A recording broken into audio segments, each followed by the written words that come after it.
آج ہم ایک بہت ہی دلچسپ اور شاید کچھ لوگوں کے لیے متنازع مقالے پر بات کرنے والے ہیں۔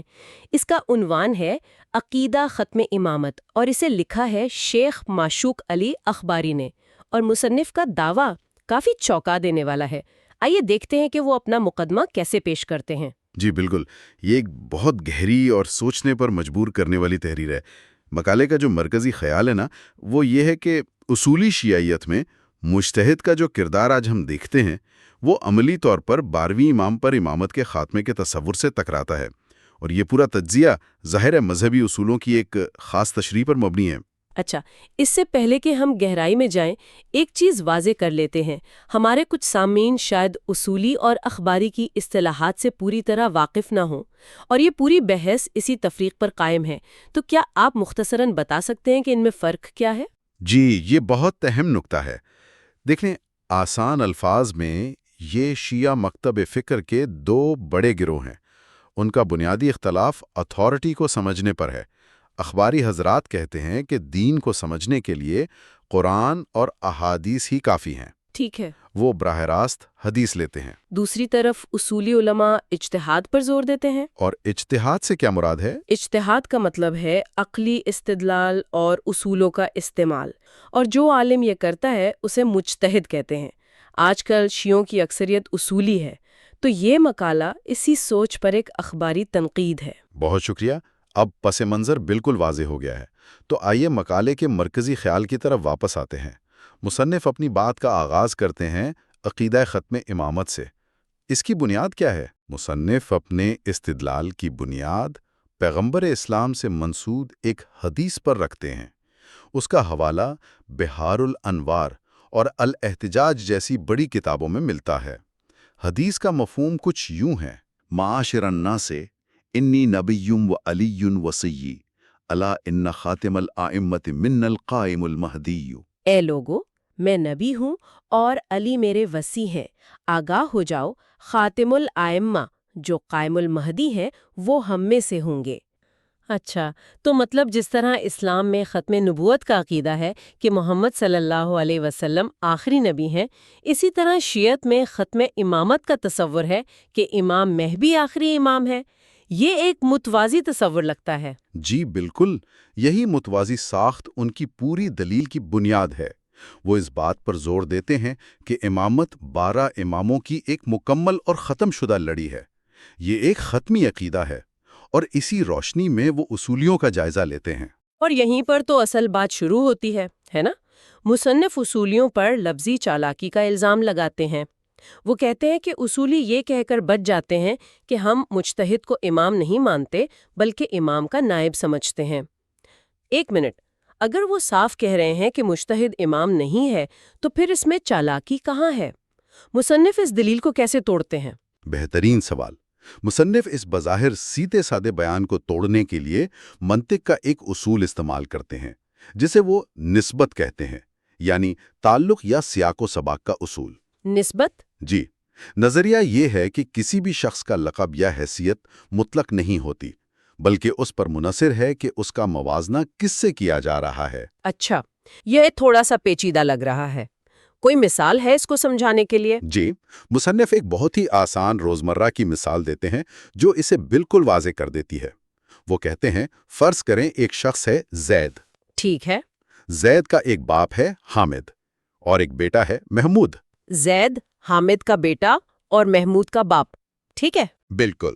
اب اگر ہم زید کا تعلق اس کے والد حامد سے دیکھیں تو اس نسبت سے زید کا لقب کیا ہوا؟ بیکا۔ صحیح، لیکن اگر ہم اسی زید کا تعلق اس کے بیٹے محمود سے دیکھیں تو اب اس نسبت سے زید کا لقب کیا ہے؟ باپ۔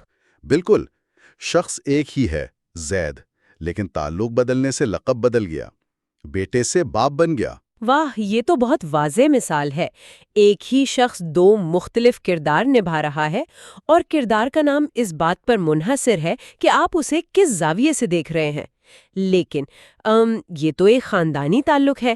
اسے امامت جیسے مقدس تصور پر لاگو کرنا یہ ایک بہت بڑا قدم ہے۔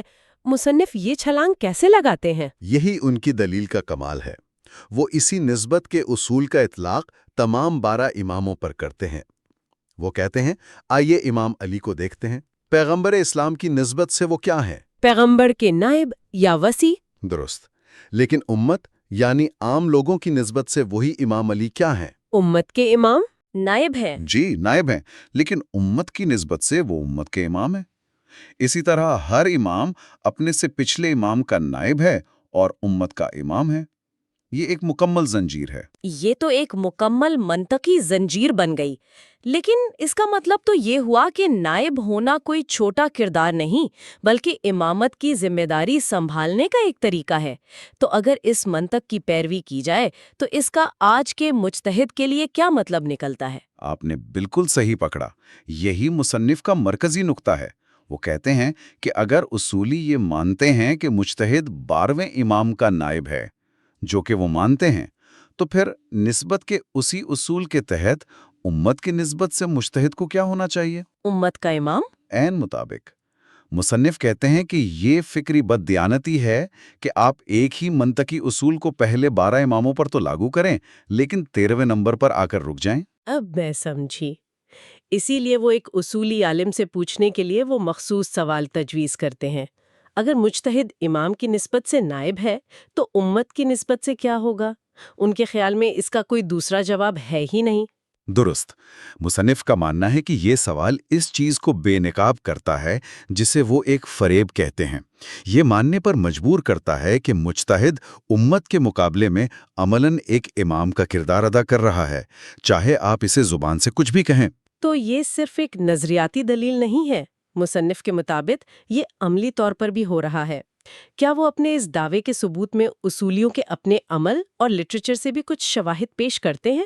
جی بالکل، اور یہ حصہ ان کی دلیل کو مزید مضبوط کرتا ہے۔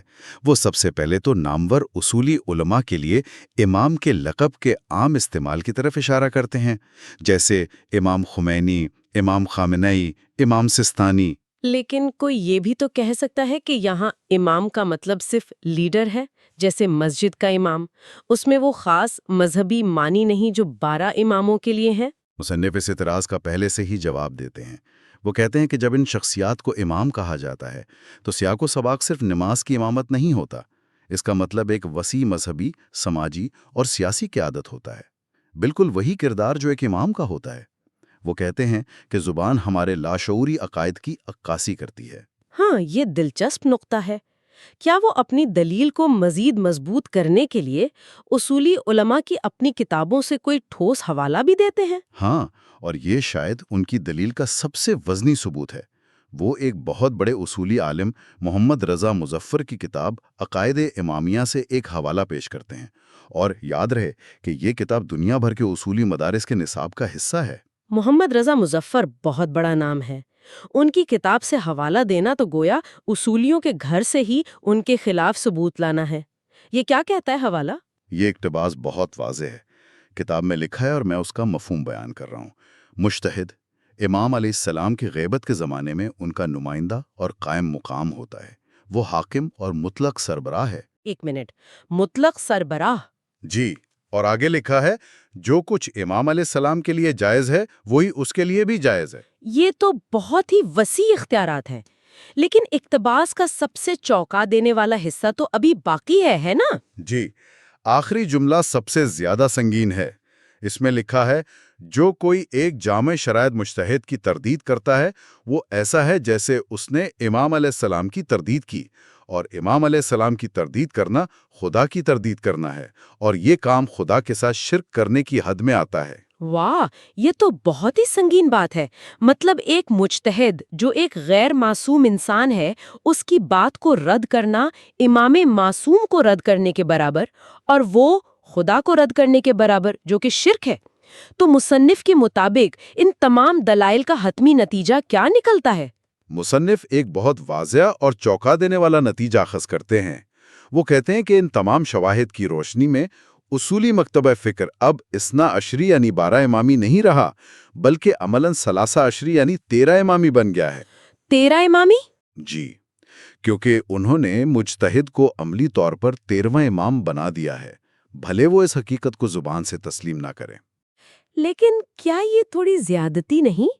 بہت سے اصولی یہ کہیں گے کہ مجتہد معصوم نہیں ہے، جبکہ 12 امام معصوم ہیں۔ یہ تو ایک بہت بڑا فرق ہے۔ آپ کا نقطہ بالکل درست ہے، اور یہی اصولیوں کا بنیادی دفاع ہوگا۔ وہ کہیں گے کہ مصنف دو مختلف چیزوں کو ملا رہے ہیں، ایک امتزاجی کردار اور ایک خدائی مقام۔ لیکن مصنف کا جواب یہ ہوگا کہ جب آپ نے اختیارات امام کے برابر کر دیے اور تردید کو شرک قرار دے دیا، تو عصمت کا فرق صرف ایک علمی نقطہ رہ جاتا ہے، عملی نہیں۔ یہ بحث بہت گہری ہے، اور مقالے کے آخر میں مصنف ایک موازنہ کرتے ہیں۔ وہ اصولی مکتبہ فکر کے ظہور کا موازنہ قادیانی تحریک کے ظہور سے کرتے ہیں۔ وہ ان دونوں میں کیا مماثلت دیکھتے ہیں؟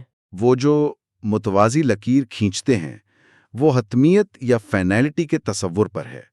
سنی اسلام میں قادیانیوں پر ختم نبوت کے عقیدے کو چیلنج کرنے کا الزام ہے۔ مصنف کا کہنا ہے کہ بالکل اسی طرح اصولیوں نے ختم امامت کے عقیدے کو چیلنج کیا ہے، نائب امام کی ایک نئی تشریح کے ذریعے۔ ان کے نزدیک دونوں صورتوں میں ایک بنیادی عقیدے کی ختمیت پر سمجھوتا کیا گیا ہے۔ تو ہم نے ایک اخباری نقطہ نظر سے ایک بہت تفصیلی، منظم اور منطقی دلیل دیکھی ہے، جس میں مثالوں اور خود اصولی ذرائع سے لیے گئے حوالوں کا استعمال کرتے ہوئے ایک بنیادی عقیدے کو چیلنج کیا گیا ہے۔ یہ واقعی سوچنے پر مجبور کرتا ہے۔ بلا شبہ یہ ایک داخلی مذہبی بحث پر ایک بہت ہی دلچسپ نظر ہے۔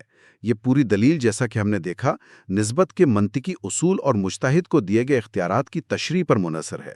یہ واقعی القابات اور عملی کرداروں کے تعلق پر اثر نو غور کرنے پر مجبور کرتی ہے۔